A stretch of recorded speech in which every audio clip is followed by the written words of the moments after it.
Peoples అంటారు. So ఆ kind of experience. Okay. చూద్దామండి. మీరైతే మళ్ళీ ఇంకోసారి ఇంకో 4 బాటిల్స్ ఆర్డర్ పెట్టేసేయండి. అది కంటిన్యూ చేయండి. ఎందుకంటే ఇంప్రూవ్‌మెంట్ అంతకుముందు గ్రీనిష్ ఉండేవి మొత్తం కూడా.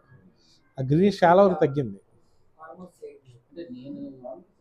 అంటే నేనేంటంటే హ్మ్. కంప్లీట్‌గా తగ్గిపోయినా గానీ నాకు చెప్పలేనంత అదే.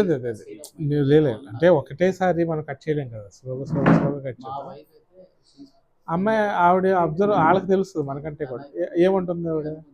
లేదు ఇంతకు ముందు కంటే కూడా కొంచెం అదే అంతకుముందు బ్లాకిష్ ఉండేదంతా. రెండోదండి పైనటువంటి స్కిన్ ఎలా ఉండేది లైట్ చారల్లాగా ఉండేది. ఇప్పుడు చాలా ఇంప్లిమెంటేషన్ వచ్చింది. మీరు ఇది కంటిన్యూ చేయండి. అదే ముందు కంటిన్యూ చేసేసేయండి. నేను మళ్ళీ ఇంప్లిమెంటేషన్ ఇస్తాను దానికి. ఇప్పుడు ఆయుర్వేదిక్ ఇద్దాం దానికి. వేరే ఇంకో ప్రస్తుతానికి ఏమొద్దు. ఒకవేళ ఆయన ఏమైనా ఇస్తారంటే తీసుకోండి. లేకపోతే ప్రస్తుతానికి మనం చేసిన మెడిసిన్ తీసేసుకోండి.